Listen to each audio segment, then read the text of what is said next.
first, fair, everywhere. Heartbreak.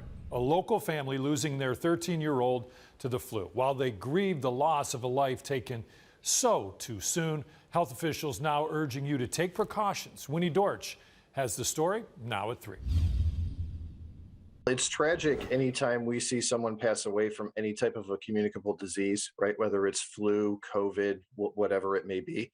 But it's especially tragic when it's a pediatric death, right? Or a child, dying. It's scary and heartbreaking, and it makes you consider how you can prevent it from happening to your family. A 13-year-old boy in Cuyahoga County died from the flu last week. It's the first pediatric flu death and also the first death from the virus this season in the county, and we're only 5 weeks in. It's very unfortunate also because this is very early in the season for us to see a death on behalf of an adult or a child. Kevin Brennan is with the Cuyahoga County Board of Health. He says this tragedy should be a wake-up call. We want to make sure that people use this sort of as a sentinel to know that, right, it is time to get your flu shot. Statewide, Brennan says there are over 100 flu-related hospitalizations. Here in Cuyahoga County, 15.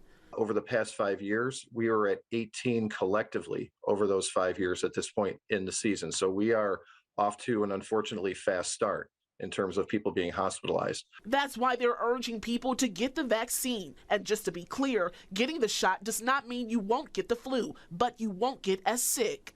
Your symptoms will be less severe and you won't spend nearly as long of a time in recovery. He says so far, vaccination numbers are not looking good this season. We're hoping that the numbers will bounce back this year.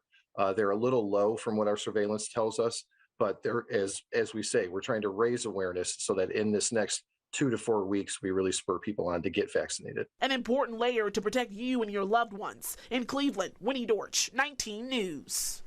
And if you are unsure where to get the vaccine, we have a link under this story at cleveland19.com to guide you. This is horrible.